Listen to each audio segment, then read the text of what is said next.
Hello and welcome back to Claudio Visual with me, Claudia. Now, for the next few episodes of this podcast, I'm going to be focusing on the visual and material culture of Italy, starting with the 13th century really, with Dante and his contemporaries, and finishing up with the present day. So there's going to be a bit of a chronological journey, with a bit of Baroque thrown in there, some cinema, all these kinds of things. And the reason for this is because I've started teaching a course that I devised called Italian Culture from Dante to the Present. And it's been going well, and I thought, well, why don't I share this interesting material with the public via Claudio Visual Podcast? So, who is Dante? As I'm sure you're all aware, he's a very famous poet. He was also a politician, very much involved in these sorts of matters, a great philosopher, a theologian, and all these qualities of his, all these attributes are reflected in his corpus of works that he produced throughout his life. Now, we'll explore a bit of this more next week, and we'll explore what's been influenced by him in terms of artistic production. There are video games based on Dante's journey through hell. There are levels of other video games based on the Inferno. There are bars, restaurants inspired by Dante in the world. There are album artworks based on him, music inspired by him, although that's obviously not visual culture, but it goes hand in hand. And also lots of paintings, drawings, engravings that have come subsequently over the years to accompany his works and what have you. So we'll look at all this stuff next week in a bit more detail. But today we'll look at, who is Dante from the point of view of what led to him being him in terms of his external surroundings, what was going on in Italy while he was living, while he was young, what did he see, what was the sort of state of affairs, and what was the visual and material culture that was possibly going on around his time, slightly before, slightly after. What was all this sort of stuff going on? So we're doing a bit more of a background, laying the groundwork thing today about Dante before we sort of get really into the nitty-gritty and the legacy sort of side of things. So we're going to start today in 13th, well, not going to start there, but we're going to focus mainly on 13th century and 14th century Italy in order to really see, what was making Dante tick in terms of what was going on at the time. Because you can't really get to know a character, I don't think, without understanding his or her surroundings, really. So that's what we're going to do today. So thank you, and let's begin. Welcome to Claudio Visual Dante, Part 1.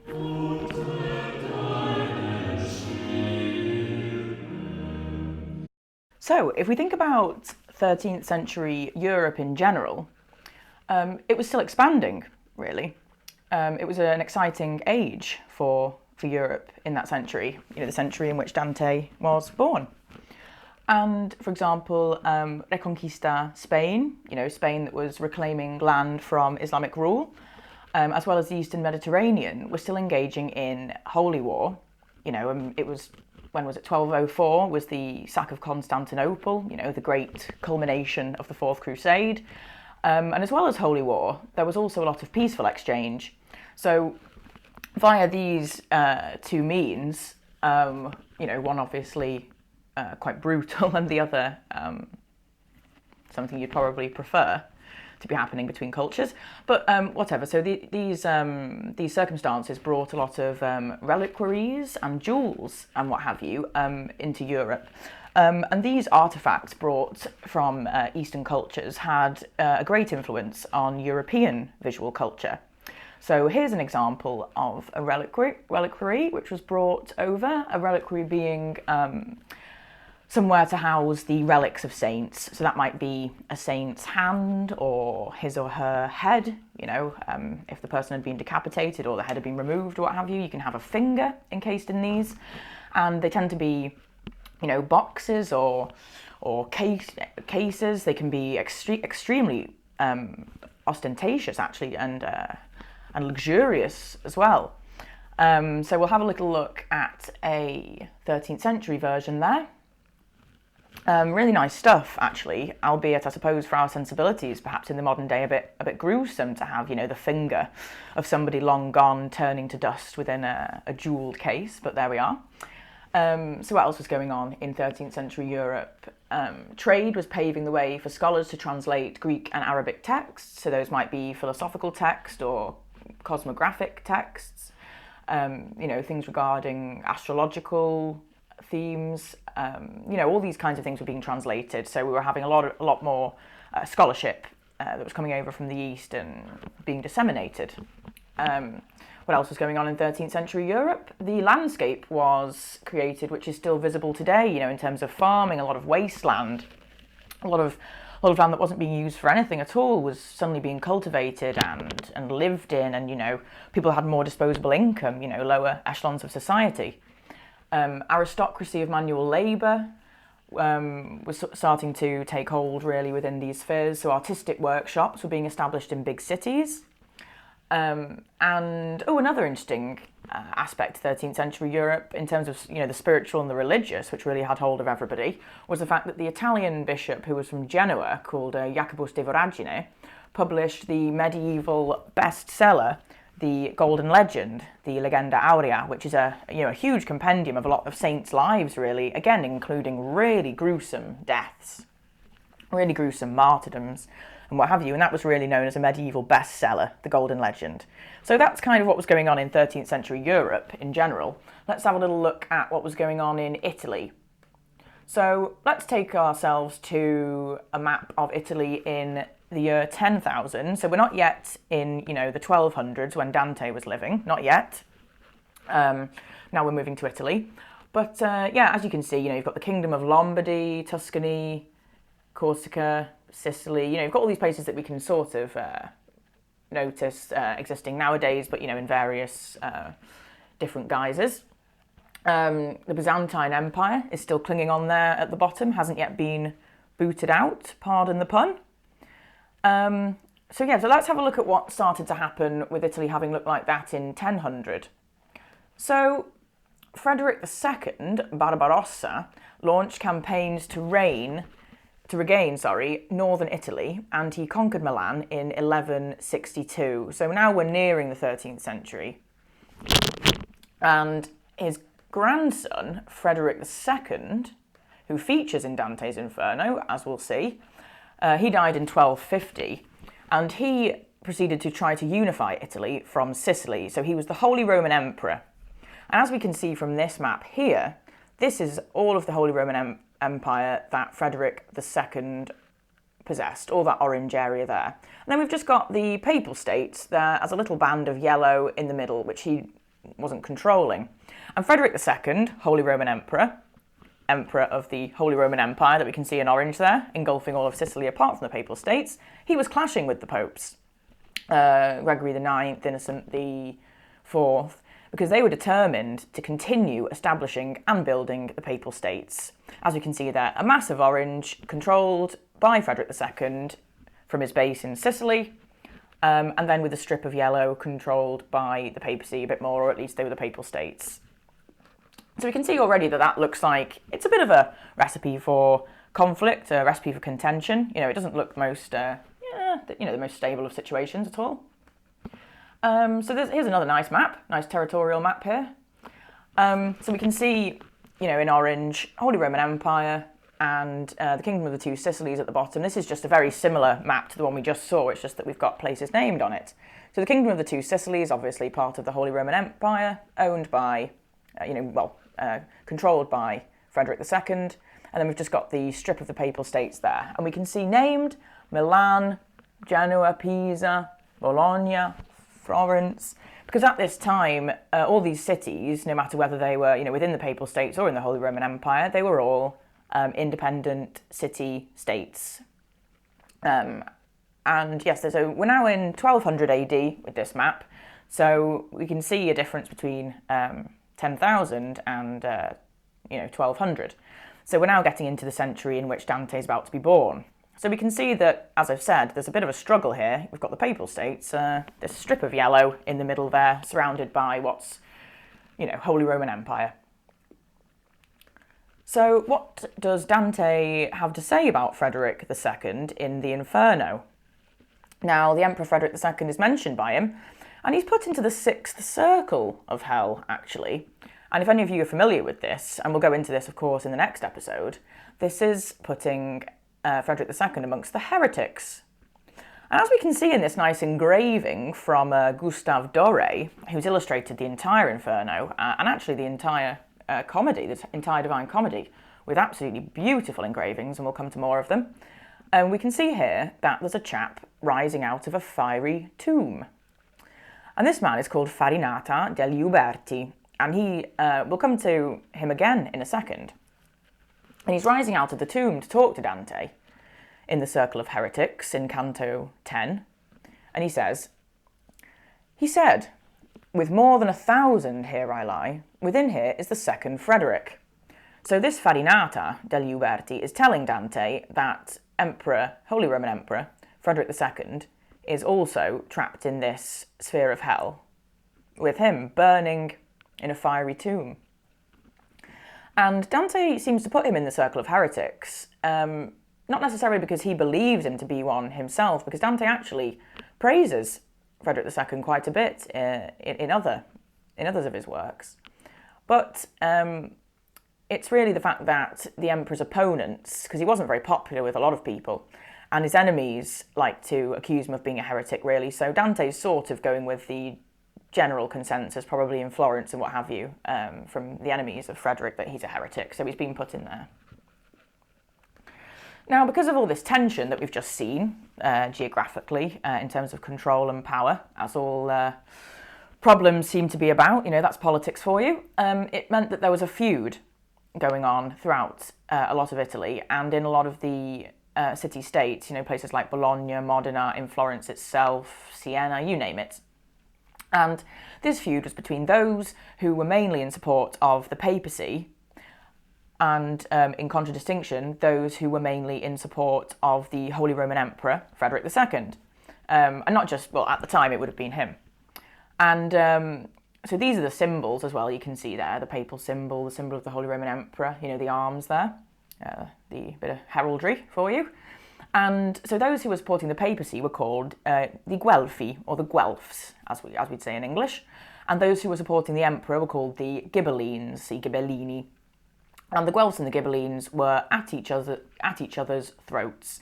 Within the same state, you would have families supporting the Guelfs and families supporting the Ghibellines, who would be, up in arms against each other. And sometimes one city would be more sympathetic to the Guelfs, and one city might be more sympathetic to the Ghibellines. This is how it was. So during Dante's time, Italy was really torn up, as we've seen, by this contention and this conflict between papacy and Holy Roman Empire. As you saw on the map, it was really a recipe for this happening. Now let's have a quick look at some visual culture regarding the conflict between the Guelfs and the Ghibellines. Now, this is a 14th century miniature executed by Pacino di Buonaguida or his workshop, and it depicts the Battle of Montaperti, which is the bloodiest battle of medieval Italy with over 10,000 fatalities. Now, the battle took place on the 4th of September 1260 between the Guelfs and the Ghibellines, and so this was 5 years before Dante was born and 10 years after the death of Emperor Frederick II, who's by this point languishing in the Circle of Heretics, it would seem. And the decisive victors are the Ghibellines, led by Farinata degli Uberti, that chap that we just saw rising from his fiery tomb to inform Dante that Frederick was chilling out there with him, warming up there with him, burning to death there with him. Well, burning, his soul burning perpetually since he's already dead. And so what can we say about this image, this miniature here? So it's from a manuscript.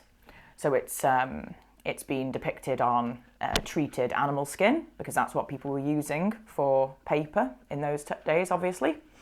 There's a very limited use of colour, as you can see there, because we're only in the 14th century after all, so we wouldn't really expect much else. Very basic perspective, people might have noticed there, compared to other artworks that you might have seen when you've been going around galleries and what have you.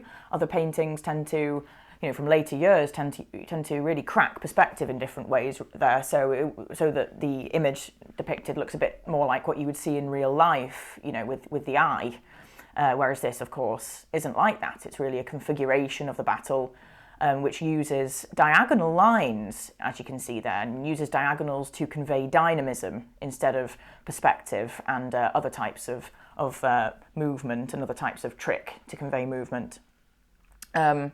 So it's very flat, the pictorial depth is very shallow, but at least the victors are made very, very obvious there by being on a higher plane and led by Farinata. Those Ghibellines are about to really destroy those Guelph foot soldiers there. It would seem they haven't got a hope in hell. So there we are, 14th century miniature. Now, moving on a little bit from the secular side of things, a very prominent figure within the realm of the sacred, which of course is completely inextricable from the secular, especially at this time, as we see made manifest in Dante's works, is the figure of St. Francis of Assisi. Now, he was imprisoned during a Guelph Ghibelline battle. St. Francis of Assisi is a very famous figure, possibly one of the most famous saints. I'm sure a lot of you will have heard of him. He was living from 1181 until 1226. And the most famous sort of bullet points you could give about him, I suppose, would be that he gave up his life for extreme poverty. He was born into a rich family and he left it all. He abandoned it all for a life of poverty. He wanted to be a beggar, essentially, dedicating himself to God. And he founded the order of the Franciscan friars. I'm sure people might have seen Franciscan friars in their lives, possibly. You might not have come across them, you might have done, wearing brown habits. And with St. Clare, who was his very dear friend, they founded also the Poor Clares, who were kind of the female equivalent of the Franciscans. They're of the Franciscan friars. And St. Francis famously received the stigmata, which are the marks of Christ's wounds. He received them on his hands, side and feet, where the nails of the cross would have been through Christ's flesh. He's one of the most popularly depicted saints of the Middle Ages, I would say. And he composed a famous Canticle of the Sun, or Canticle for All Creatures, regarding Brother Sun and Sister Moon, which is the title also of a film by Franco Zeffirelli, directed by Zeffirelli, from 1972, which I would absolutely recommend. A really good film about the life of St. Francis if you're curious and want to delve even more in another aspect of visual culture into 13th century Italy, into late medieval Italy, so I definitely recommend that. Now let's have a look at some visual culture then. So this is all sort of stuff that's going on around the same time as Dante. Now here we have the Basilica of St. Francis in Assisi. So this fresco cycle of the life of St. Francis was executed by, we believe, Giotto, who I'm sure you've heard of. And it was executed between 1292 and 1296, so it's believed. So this is the Basilica. And going around the walls there are episodes from the life of St. Francis.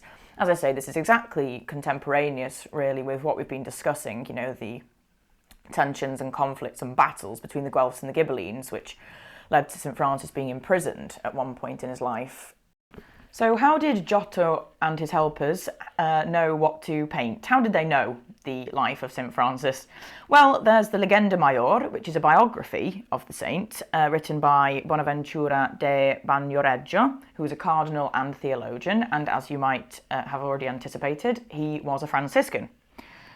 And this episode, we can see in this image here, is derived from a particular passage of the Legenda Maior by this Bonaventura da Bagnoregio, which reads thus: "The following night, the Blessed Francis, being asleep, saw a great and splendid palace with arms for war, embellished by the symbol of Christ's cross. And asking whose they were, a heavenly voice responded to him, that they would all come to belong to him and to his soldiers." Well, that's interesting, talking of war. Well, clearly, this passage is, an allegory. Now, St Francis wasn't strictly asleep during this time in his life. I mean, he would have been, but it was a feverish sleep. He was very much stricken by an illness that really waylaid him for a very long while. You know, it wasn't just a very, you know, a bit of a cold or, you know, a slight flu just for a few days. I mean, it was quite a serious illness, really. So he was sort of in and out of a kind of reverie, really. And so this divine voice that he heard, I suppose, is being embodied there in this image by the figure of Christ, indicating the vision. So it's kind of a dream vision, but it's also perhaps a bit of a premonition, an allegorical premonition. And the image is very much divided into the present on the left-hand side and the future on the right-hand side. Dream vision on the right-hand side, reality on the left-hand side. Bedposts really acting as a partition between these two different worlds, really. So why would there be a palace, you know, containing a lot of weaponry? Well, obviously it's not real weaponry. This is a metaphor for what Francis is about to do with the rest of his life. You know, the militant church on earth in the order of St Francis. He ends up taking on a lot of followers and spreading his message throughout the world. Obviously not in what's literally a warlike sense, but what, you know, is metaphorically represented thus. So it's quite a nice image, really. And also we can see that perspective still hasn't been entirely cracked yet. It's not true to life, what we would see with the eye. We've got three varying levels on the right-hand side there. If you look at the architecture of perspective, there's no vanishing point whatsoever. On the three varying levels, we've got three different types of perspective. Well, quite Trinitarian, I suppose. And then these levels and types of perspective don't correspond at all to that which is used on the left-hand side of the painting either, which again divides them all the more, I suppose, as dream and reality, future, present day, waking world, reverie, you know, hypnagogic imagery. So yeah, it's very nice. And also the draperies, I suppose, are quite different from one another. We've got St Francis in very angular drapery there, if we have a look at all those orange sort of angular parts. And then Christ's robe is very much flowing and kind of a little bit more ethereal. So that's one of the images from the fresco cycle. Now let's finish on another image from this fresco cycle of St Francis's life, executed most probably by Giotto in the 13th century, late 13th century. And this is an example which some of you might have seen in other examples of this iconography. It's St Francis receiving the stigmata, the marks of Christ's wounds on his hands, feet and side. They're sort of being singed in there by what look a little bit like lasers. They've faded a little bit in this image, but in other images which have been possibly better preserved, also by Giotto, we can see even clearer the lines coming from the crucified Christ within the seraph, searing into his flesh and mapping the identity of the crucified Christ onto the flesh of St Francis, who is trying to imitate him through prayer and through his life. In taking a life of poverty, he's imitating Christ, and in dedicating himself to God, he is imitating Christ. And for that reason, he deserves to have these sacred wounds inflicted on him. It's an honour for him. He doesn't look like he's in pain or anything. So this example of an instance from the life of St. Francis is also taken from the Legenda Maior, and I'll just read to you my translation of the episode. While praying beside Mount Laverna, the Blessed Francis saw Christ in the form of a crucified seraph. The vision impressed on his hands and feet, and even on his right side, the marks of the cross of the very same, our Lord Jesus Christ. So you might be thinking, well, it's a bit of a peculiar image. Why are the rock structures so bizarre? Well, it looks like, in terms of landscape, the rock structures have derived a little bit from Byzantine iconography. They look quite jagged and quite living almost. They're quite pliant strips of rock there. Also a border between Francis and his colleague there, his companion, and also a bit of a boundary from the viewer of the image as well, to an extent. Now, there's a twisting rock structure in the back, which looks like it is sort of twisting round in a kind of movement of ascent, and it's dotted with some green trees there to sort of allude to the green topography of Mount Laverna in Assisi. We've got some very simple little churches there, which might be alluding almost to the church in which the Franciscan movement actually started, the Portiuncula, which is a very, very early church and was where, as I say, the Franciscans all came together and began their ventures. And that church is now within a larger church of Santa Maria degli Angeli, so it's a church within a church. And so the seraph then, I'm not sure how familiar you are with the angelic hierarchy, but I'll just to end on this note here, this theological note. So the reason that angel there has 6 wings is because it's actually the seraph. And so there are 9 orders of angels in Christian theology, also in Jewish theology, and in other religions there are different schemes of angels. So in Christian theology, with people like Pseudo-Dionysius, who was a very prominent mystical theologian of the Middle Ages, and who's been very, very influential on theology right until the present day, since he was writing. So these 9 orders of angels are, at the top, in the highest order, the seraphim, hence the 6-winged seraph depicted there in the image with St. Francis. Then you've got cherubim and thrones. Then the middle order, dominions, virtues and powers. And the lowest order, principalities, archangels and angels at the bottom. So if you think of all the angels in heaven, in terms of Christian theology, seraph, cherub, thrones, dominions, virtues, powers, principalities, archangels, angels. Now, some people in my class, when I taught them about this, were very surprised because they thought that archangels, considering their name and everything, would have been the highest order of angel. But no, they're actually 8th in line, just above angels, with the seraph being the top dog there at the top. The seraphim are the absolute highest order of angel. And it really is therefore a great honour for St. Francis in this image to be... to have a seraph appear to him. And I suppose Christ in a vision, wouldn't just be appearing engulfed in any old angel from a lower order. No, it has to be the top one. And the seraph is always reported to have had 6 wings in all kinds of Old Testament visions, for example, Ezekiel, and in other visions as well. So maybe have fun looking in more depth into the angelic hierarchy, if you like.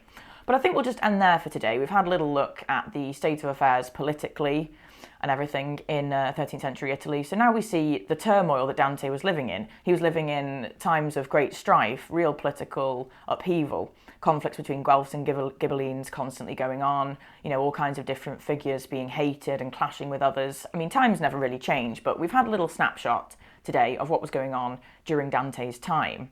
So we can launch in the next episode with more on Dante and his legacy.